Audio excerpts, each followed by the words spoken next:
John, tonight we are asking the question, did you solve the mystery of long COVID? I'll tell you what's interesting. YouTube has decided, no, you did not. They know more about COVID than you do. Before you even say anything, they put a message there. You see that? No, I don't. You did not? I don't know if I see it. Latest info. Yeah, but that's on. I think that's on it's on all my videos. Yeah. So that's not. I'm used to that. Yeah. Well, but it's That's censorship. Okay. That's not big, right? Trying to tell everybody. Well, no, they're saying, look, go to the CDC. Now, when you do go to the CDC, what you'll find is that most of the statistic websites that track COVID data are archived now because there's just that's what the CDC did, was they archived it. So you go to the CDC website and they're not really tracking the same stuff that they used to track. So, and according to the WHO, the global pandemic has come to an end. And according to Joe Biden, the president of the United States, at the auto show, he said, "No, this is over." Official announcement from the Detroit. He said, look around. He said, look around. You see a pandemic? It's over. So that was Joe. So there you have it. So, but in all seriousness, look, this virus, the SARS-CoV-2 virus, is very real. We've looked at next strain. We've looked at the history of the virus, the family tree, the Delta strain, the Lambda strain, all that stuff. So it's very, very real. The thing that we've been talking about the last couple of weeks now is a whole different topic, separate from COVID. And so that's why we're staying out of trouble, is because just, what we're talking about really has very little to do with SARS-CoV-2 at all. We're looking at something else that happened long before SARS-CoV-2. So SARS-CoV-2 didn't really, we didn't have the first dead guy until January 10th, 2020, regardless of what Dr. Bob Malone thinks in the first person. Actually, hang on, I need to stop you a second. I think you're not allowed to say that on YouTube. You have to say testicle owner. Testicle owner? You can't say guy. Oh, allegedly. Racist against allegedly trans people. So the thing with Bob Malone is he said that the numbers that the WHO was citing, he said that they were wrong and that there were people dead earlier from this thing than the WHO says. And we kind of said, not according to the WHO. So if Bob knows a guy, that's interesting. But did he ever come back with that and actually have any information, or he was just popping off with nonsense? No, he blocked me as if I'm the bad guy, right, for citing the WHO, and he told you the WHO is full of it, right? So, that's the Bob Malone story. But the net of this is we got into a whole conversation months ago looking at 1917 and looking at Anton Dilger and looking at stuff that was going on before COVID. And so, we're at the world 1917. Can't get a whole lot more before COVID than that, unless you're watching Vladimir Putin and Tucker Carlson, and you're talking about the Duchy of Poland in 912 AD for 30 minutes, which was fascinating. I don't know if you had a chance to hear this, but he spent 30 minutes talking about a little bit, but Tucker got annoyed. Wasn't it? Tucker was struggling to keep his eyes open. That was a little bit weird of Tucker, wasn't it? I mean, it's like, because I think, you know what it is? Look, you've been married to foreign language women. When Putin asked him, are we having a TV show or a serious conversation? I don't think we know exactly what was being translated there. And then when it got answered to Putin, serious conversation, he doesn't know if they're recording this and editing it and talk for 5 hours and make it different episodes or what. And I don't know, I thought Tucker got a little bit annoyed with him in a weird way. I don't know, people are responding strangely to that Putin interview because they just want everybody to think he's evil and you can't even listen to it or whatever. Yeah. It was interesting, though. The first 30 minutes felt like a filibuster. It felt like he was trying to lull Tucker Carlson into a state of like a trance. In other words, 30 minutes of that stuff after all the jet lag flying to Russia and all that. And you're sitting there and, Well, and but wait it's a probably minute. 70, it's That's probably his problem. 79 He's been degrees in there that for room. days. Let me ask you a question, though. I gotcha. Yeah. If you're, let's say, 15 or even 30 in Thailand and you don't know anything about U.S. history, and then you're trying to have a conversation with somebody who's some kind of like super patriot saying, hey, we got to go back to the Constitution and we need the First Amendment and the Second Amendment.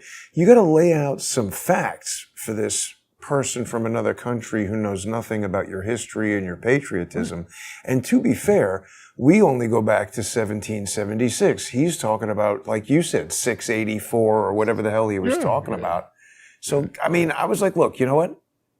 I was disappointed in Tucker Carlson being like annoyed and rushing him and interrupting like that. I would have just let the guy talk. I mean, you're interviewing Putin. What does he got to say?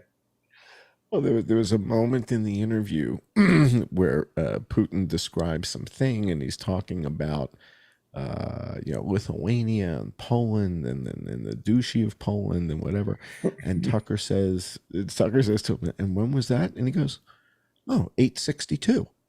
Like, come on, You don't know that. Keep up with the story. Right. It was 862, man. Yeah, this is right before the but he did bring up 1917 and the Bolshevik Revolution, and so that did come up. So 1917. Yeah, I thought about that. Right, World War I. He was talking about the lead up to World War I, how they were trying to weaken Russia. See, they're doing the same thing, right? Well, and he talked about the conversation that he had with Zelensky about Nazis and all that. So that was fascinating. But then he wouldn't tell you how Zelensky responded to it. Right. And quite frankly, in that moment, right then and there, he had an opportunity to educate people to the losses that Russia suffered at the hands of the Nazis. I mean, nobody lost more people than Russia in World War II. The battle between the Nazis and the Russians was just as ruthless as it got. And then we showed up. We show up in France, and so next thing you know, half the French chicks are pregnant, and half the Russians are dead. By the way, that's the difference between the and Americans there's a strong and the argument Russians. to be made that we did that in World War I as well. Wait until the end and then show up and be like, hooray, we won. It's like, hang on a second. I don't know enough about World War I to even, I don't know enough about either of them to comment, but with World War II, what I do know is the extent of the Russian losses. And it was the Russians that liberated, was it Birkenau? Auschwitz wasn't the first place they got to.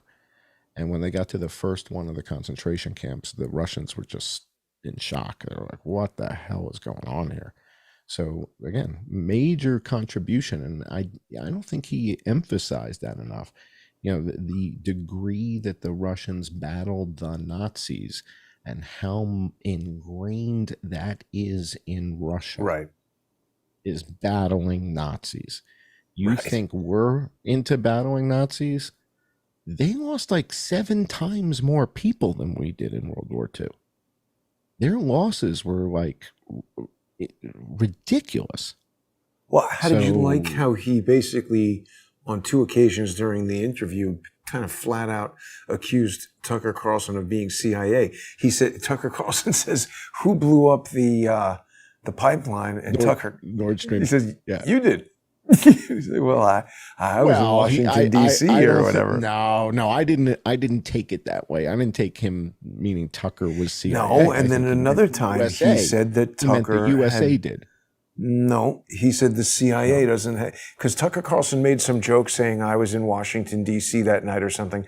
And Putin said, you have an alibi, but the CIA does not. Doesn't. Right. And he also, at another point in the interview, said to Tucker, it's a good thing you didn't take that job. Right. Insinuating and Tucker that responds his dad, almost like, like insinuating that his dad, who was Voice of America, was going to get him. And then when he says, why don't you release this Wall Street Journal guy? Putin knew a lot about that too. He was like, hey, this interview is getting close to over. Tucker actually ended it kind of uncomfortably, right? Prematurely. I didn't make it to the end yet. I haven't seen the end. I haven't seen the end. Yeah, I think Tucker was nervous, and I think he got called out as a CIA Interesting. asset. Interesting. Interesting. Well, we will see how this plays out in the next couple of days. But anyway, I was a back little to disappointed. Yeah, I wasn't. I was a little disappointed that they didn't talk about the biolabs right. that much, or I didn't get to that part of it because No, he Tucker didn't was kind of at all. famous. Yeah, and he and the former congresswoman from Hawaii with the white streak in her Tulsi hair, what's her Gabbard. name? Tulsi Gabbard. He and Tulsi Gabbard were talking about that when you and I were breaking the story, and we got the documents.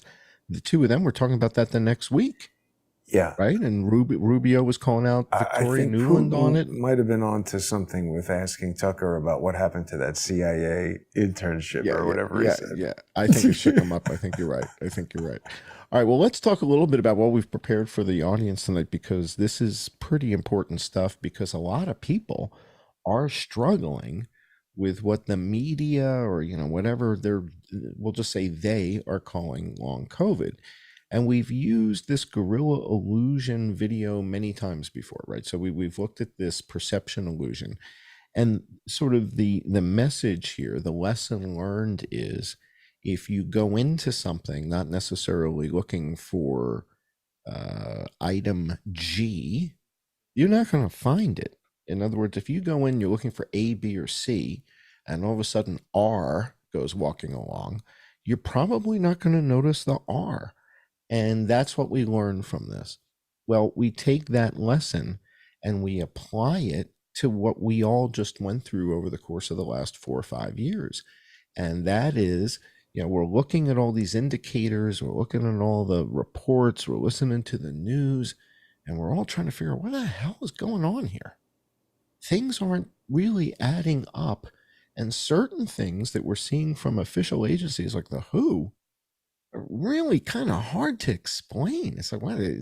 Influenza disappeared from Hungary and Sweden to Norway and Uruguay at the same time? How the hell does that happen? And to the point that it seems like it's a conspiracy theory. But it's the WHO, right? We're looking at the WHO's data. But when you look at it like this, it's like, it's so bizarre, nobody even wants to touch it. But 3 years in, people start touching it and say, effective mask wearing because influenza is fomites. So We stupid. heard that in the debate. That's why I Fomites? was debating. What do you mean? That's What is that? it's in your spittle. So yeah? as you speak, there's stuff that comes out. So they just suddenly And decided that now after knowing about the flu no, for in other words, 150 years? yeah, but that doesn't explain how it disappears at the same time. Right. Everywhere, Exactly. because It's just yeah, stupid. like Peru, it just disappeared in Peru because they have great masks. Well, but how does the other techniques. strain come on so similarly timed in all these places? How is that explained? Well, so that's why there's a little room here for some fudging. So there's a little room here What do you mean? for some monkey business. In other words, yes, they don't track this avian influenza. H7N9 is not in the WHO's tracking thing. It's not on the legend. But Yeah. at the same time, it does disappear in places like Hungary, kind of overnight. I mean, it's a little steep. So even if it was an organic, which it would be, in other words, if a really vicious strain shows up, it will dominate the influenza world. But It'll that dominate quickly everywhere? Right, that's the issue. Is not that quickly as we see in Hungary, not So as what the quickly hell as is we that? see in. It's a little monkey business in Geneva, and all of a sudden I get an email from a guy in Geneva offering to introduce me to Laura Ingraham in April of 2020.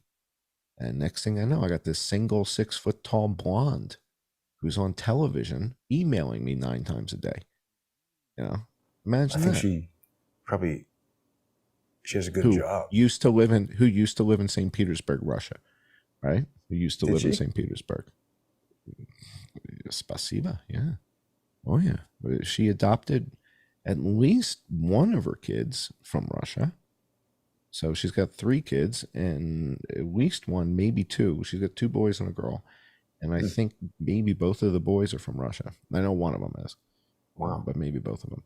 So what we have here is this other pathogen, completely unrelated to SARS-CoV-2. So SARS-CoV-2, again, that's real, whatever, wherever it came from China, yada, yada, yada, who cares?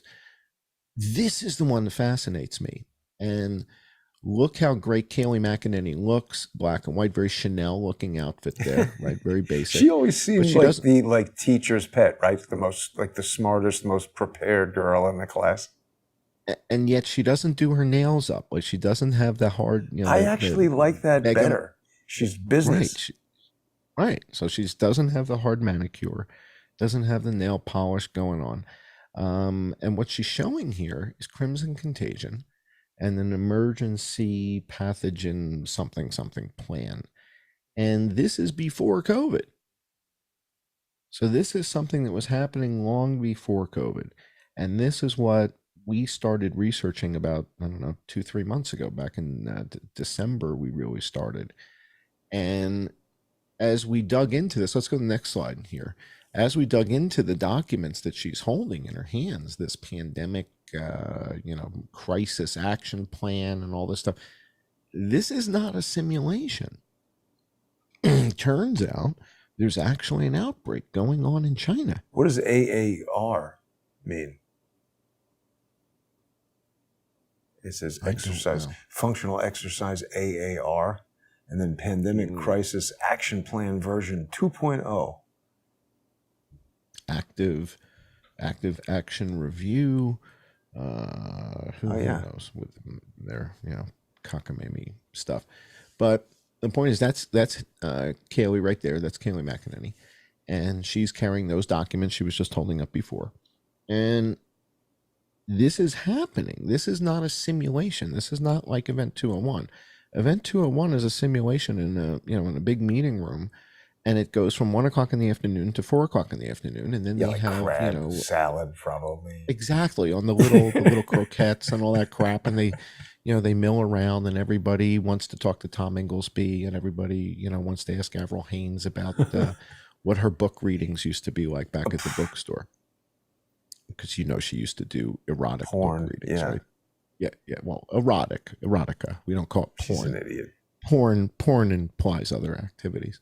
So this is real. This outbreak is happening in China, and it appears that it's a virus that Dr. Yoshihiro Kawaoka had been working on at the University of Wisconsin for some time. Not just alone. He's working on it with one of your favorite guys, Ron Fouchier, at Erasmus in Netherlands. It seems Ralph Barrick had a thing to say or two about his work here. And it seems that Kawaoka's been really specializing in avian influenzas, the H5N1, the H7N9, the H9N2, and these are the avian strains. And these are different from the H1N1. The H1N1, what you and I learned studying, Warburg's talks and studying the family tree and all that stuff, kind of came from horse and avian stuff. So it looks like that came from, and we've got to do a series. Once we wrap up our Web of Deception series, which has been amazing, by the way, we've got to do a series on 1917, 1918, because the combination of Anton Dilger and who was the president back then? Who was that? Woodrow Wilson. Yeah. He's a lunatic. I mean, I'm convinced Woodrow Wilson was the first off the reservation he was kind of the origin of crazy all the stuff we're seeing now with right. I was going to say Joe Biden has basically modeled his presidency after Woodrow Wilson, and unreal. Woodrow Wilson is the biggest idiot ever. And it's amazing to me because, quite frankly, listening to Vladimir Putin talk about the history of Russia and going back to 614, 1917 was important, super important, right? And it seems that we've been covering this up, and I was just I did a final edit. I had a third session with Nurse Amy, Question It on Twitter. We did a third conversation looking at these timelines here on this particular avian stuff. And one of the key guys in all this is a guy named Rick Bright. Rick is with BARDA, and Rick spoke at that Milken conference. You'll remember him as being a little bit flamboyant. He wears funny socks and stuff, and I talk about how Rick Bright's socks need to be factored into any. You got to keep your eye on those funny socks. I noticed Adam Sharp wearing funny socks at some meeting. It's a steganographic message to somebody. Well, I think I know what that message is, but in Rick Bright's case. So You want to drive Matt Schlapp to the airport? Is that the message? Wait do you see the video with Amy, because we pick up on something that Rick Bright says at the Milken conference. Wait, is there a new one? It's not out yet, right? So there's a new one coming. It'll be up tomorrow night. It takes me forever to edit these things, so this will be up tomorrow night, and that'll be the third in the series. So we've done 2 so far, and the third one will go live tomorrow night. And in that one, we take a look at some of the stuff that Rick Bright said at the Milken conference, and we're looking at the timeline of this avian outbreak in Kawaoka and all this other stuff completely unrelated to COVID. Had nothing to do with it. 2013, 2014, 2016, 2000, nothing to do with COVID. Nothing to do with it. And it's this other strain. And we then do this Operation Crimson Contagion, and it's Azar who's the head of that operation. So I want to do a series on Woodrow Wilson. I want to do sort of what was happening in 1917, 1918. This is the World War I period. Yeah, that's where they got the idea for the Disinformation Governance Board. He had his Committee on Public Information. Yes. He's a terrible guy. He is the architect of this stuff. And so if we study that, they talk about you study history so that it doesn't repeat itself. Right. Well, here it is. So, right. So it's our responsibility.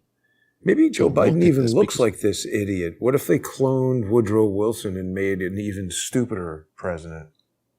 I think I'd like to see them clone Woodrow Wilson into a woman and see what that looks like. So we'll have to ask the AI. They could do that. The YY clone. Wait, I also need to ask you, what do you think about the finding that Joe Biden is too stupid to be prosecuted? And then everybody's happy that they feel like that means he didn't do anything. That's not exactly what I heard them decide.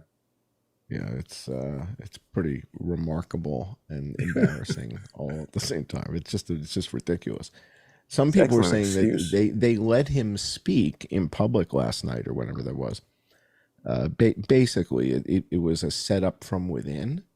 It's like they're setting him up to fail. It's like they're going to let him fall down the staircase on Air Force One next time. It's like, watch. I mean, you want to make a wager?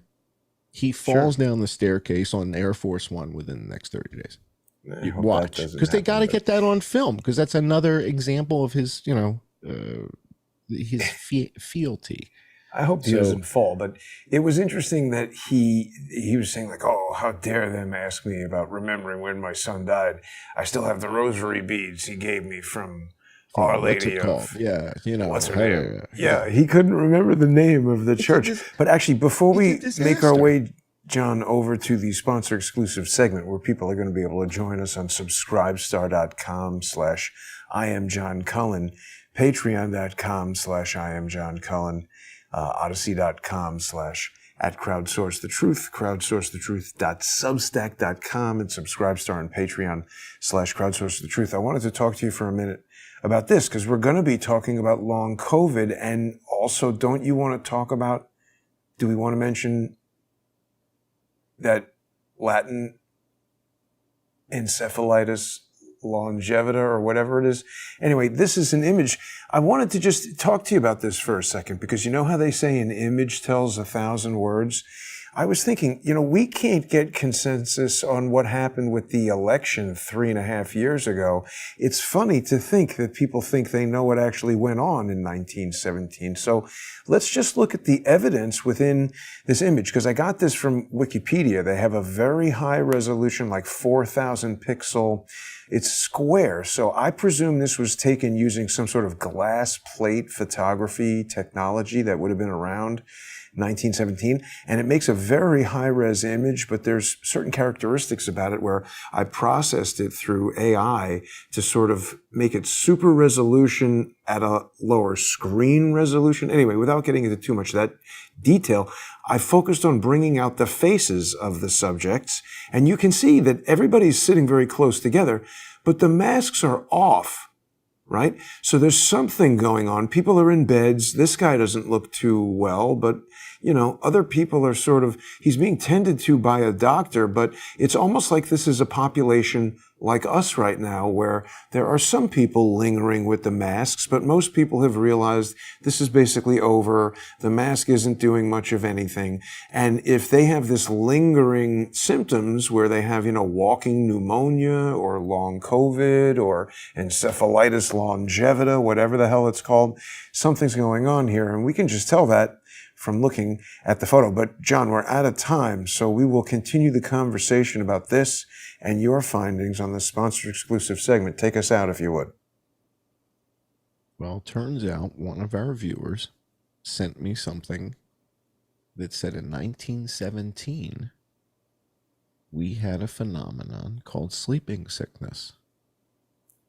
Well, what? 1917 sleeping sickness? Get the hell out of here.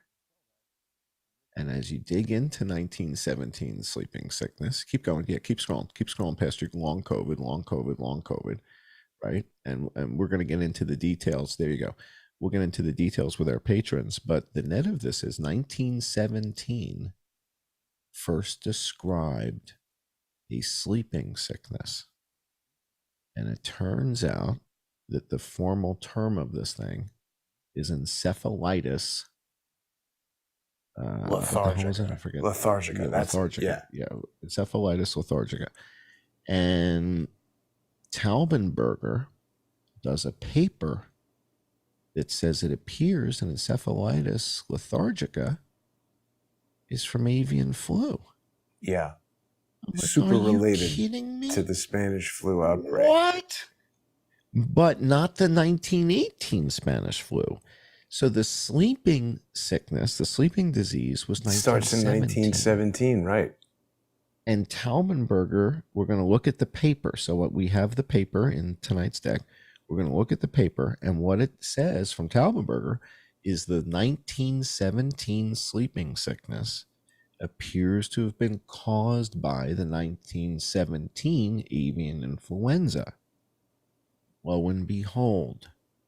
So the question that we're asking, the hypothesis that we come at from a Jeopardy perspective, we like to ask the question, is it possible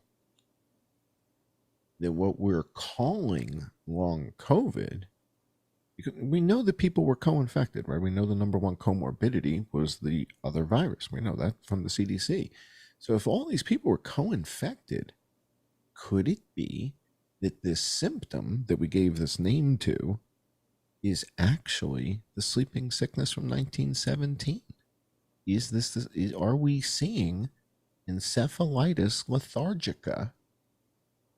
And that's what we're calling long COVID. So we're going to explore that with our patrons. I don't know the answer. And we'll take a look at what it could possibly be when we get to the patron only portion of the show. All right, stay with us, everybody. We'll be right back.